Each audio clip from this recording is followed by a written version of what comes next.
Hello friends, welcome to Creative Medicine. In this lecture, we will learn about.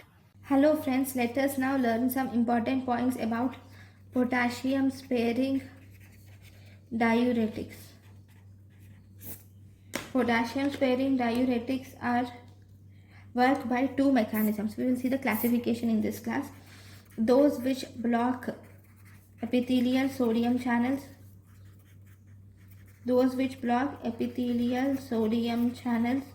and those which will block aldosterone receptors. Okay. Potassium sparing agents which block epithelial sodium channels include triamterene and amiloride. Those which block aldosterone receptors will include spironolactone and eplerenone. Thank you for watching. Thank you and thank you for watching.